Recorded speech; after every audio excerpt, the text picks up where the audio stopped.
And joining me now on behalf of the Biden campaign is former Democratic presidential candidate Pete Buttigieg of Indiana. Mayor Buttigieg, welcome back to Meet the Press.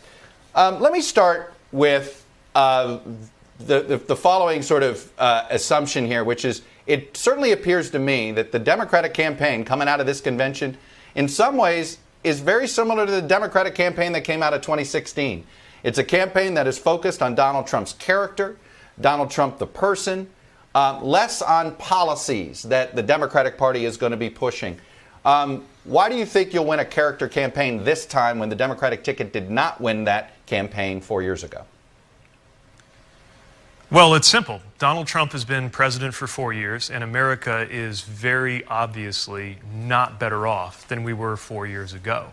Yes, this is about character, but it's also about the failed leadership of this president, the fact that our country is doing the worst of any developed nation when it comes to dealing with the coronavirus, that some of our economic numbers are the worst they've been since 1876, and for all that disastrous leadership we're seeing now, also a very hopeful vision about where we could get to. I mean, the really amazing thing about watching the Democratic convention last week was that we were also being put in touch with the kind of country we could be, the kind of country that Joe Biden and Kamala Harris will lead us toward, where everyone has a place, where the big coalition that we're building can move us past this moment of chaos and cruelty.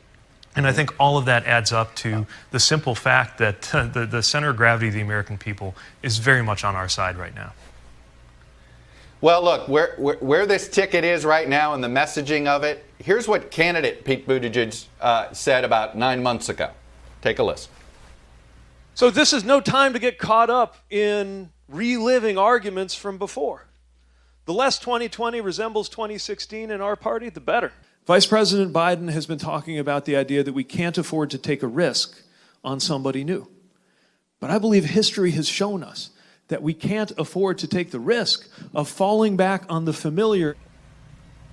Well, I know one of your answers is going to be simply the voters spoke, and I get that. But do you believe your analysis in that time was wrong, that the voters know better? Well, yeah, first of all, Joe Biden won the nomination, and all of us who were competing against him, I think, are on the same page now. But also, think about how much the world has changed just in the few months since I was on the campaign trail as a candidate. And, you know, if you told me then that the stakes would have gone up through the course of 2020, I would have asked how that's even possible. And yet, here we are with a very clear choice between the kind of chaos and the failures that we're seeing that are really destroying any chance of a good future under this president, and a chance for something completely different and so much better under a President Biden. But this issue of not sort of putting forth more detailed policy prescriptions, that didn't happen 4 years ago, and there's some in the Democratic side that are concerned that not talking about something. Now, look, I get it. The more you talk policy, the harder it is to keep John Kasich in the tent. So what is that line that Democrats should walk this fall? Well, let's be clear. I mean, the policies of the Democratic Party, the policies of Joe Biden are abundantly clear. If anybody wants to look up detail, you can find all kinds of it on the website at joebiden.com. But, you know, it's not the finer points of exactly how we're going to get to defeat climate change, or exactly how we're going to deliver health care to every American. I mean, that's in the plan. Again, it's there in great detail. But the question we're about to settle in November is whether we're going to do those things. We have a president who's dismantling American health care, and Joe Biden who wants to expand it. We have a president who thinks that COVID is just going to magically disappear, something he told us would happen in April and keeps telling us from time to time will happen again. And on the other hand, we got Joe Biden who believes that questions of science and medicine ought to be settled by taking the advice of scientists and doctors on every major issue. The difference is so stark, it's almost punching us in the face. And so I think the policy differences are so clear. We also need to talk about the simple question of who we are going to be. This is not just a question of what the federal government is going to do. This is a question of who Americans are. what America is. And if you believe that America should be and is defined by democracy, if you believe that America has to be a country that makes room for everybody, the choice couldn't be clearer.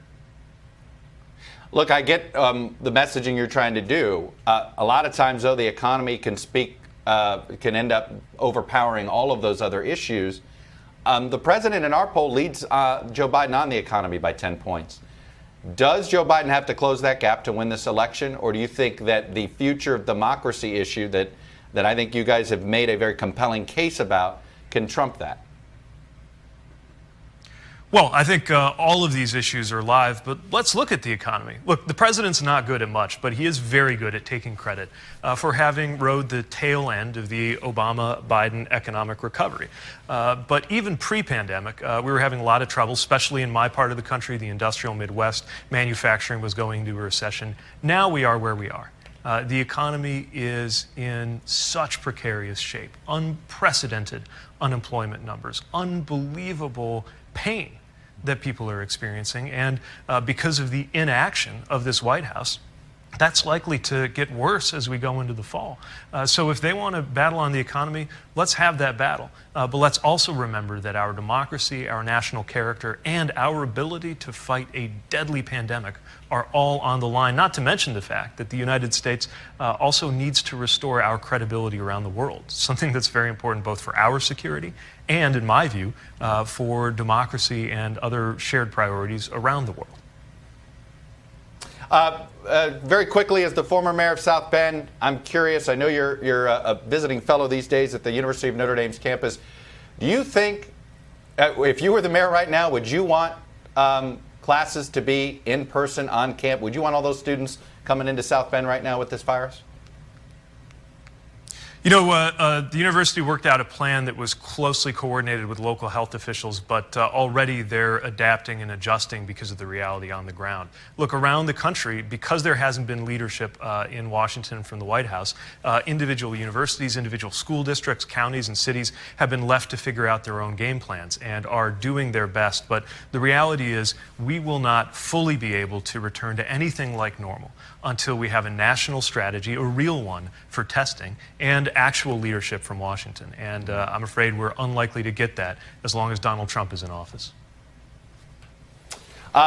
Pete Buttigieg, the former mayor of South Bend, people remember the person who won the Iowa caucuses when this whole thing started. That actually did happen at the start of 2020. I know this year feels like hard to believe it was this year. Mr. Buttigieg, it is unbelievable. Thanks for coming on and sharing the campaign's perspective. I appreciate it. Same here. Great to be with you.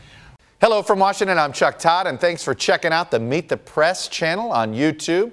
Click on the button down here to subscribe and click over here to watch the latest interviews, highlights, and other digital exclusives.